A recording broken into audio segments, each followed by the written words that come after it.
Коми на начало этого года зарегистрировалось 6024 самозанятых гражданина. Из них только половина работает на территории республики.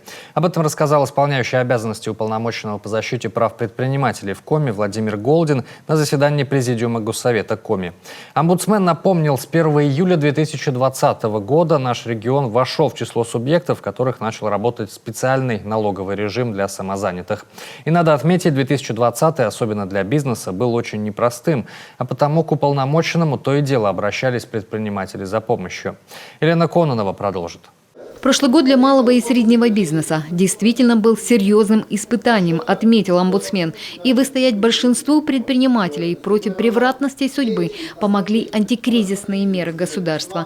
Доказательство тому статистика налоговой инспекции Коми. По словам Владимира Голдина, несмотря на пандемию, коммерсанты практически не снизили свою долю в наполнении консолидированного бюджета. Да, в Коми в 2020-м предприятие сократилось на более чем 1700 единиц, но тому есть вполне рациональное объяснение. Первое – это предприятия, которые ушли в другой регион и зарегистрировались там, это причина уменьшения. Второй момент – это само предприятие действительно закрылось по экономическим мотивам, может, по другим. Вот это показатель основной.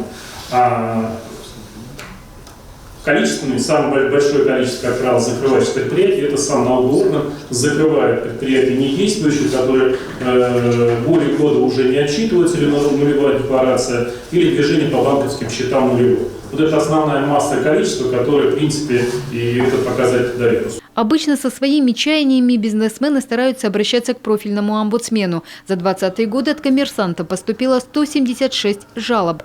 По каждому из них проведена проверка. Представители среднего и малого бизнеса в основном сетуют на бездействие или некоторые действия правоохранительных органов, банков, монополистов. Многие жалуются на введение онлайн-касс. Из-за больших затрат некоторым пришлось даже закрыть торговые точки. Еще одна больная тема для бизнеса – коммуналка. Продолжаются многие обращения по тарифам, конечно, на мусор. Взимание платы за вывоз ТКО является одной из самых часто звучащих вопросов в жалобах предпринимателей. Предприниматели также жалуются на рост коммунальных платежей, это и электроэнергетика, и это, так сказать, услуги связи. Понятно, что они в своих запросах очень часто показывают, что да, доля выручки у них падает, да, у нас покупательный спрос имеет тенденцию к уменьшению, в то же время многие тарифы растут, соответственно, они становятся неконкурентоспособными. Проблематично также нашим предпринимателям конкурировать на аукционах. Чаще всего в конкурсах побеждают соседние регионы. Но, как оказалось, этот вопрос сегодня уже решают депутаты Госдумы. По словам Владимира Голдина, сегодня и дальше необходимо продолжать антикризисную поддержку для бизнеса, а также при возможности внедрить различные формы имущественной поддержки самозанятых и предусмотреть налоговые льготы для новых предприятий. Елена Кононова, Алексей Паршуков, телеканал Юрган.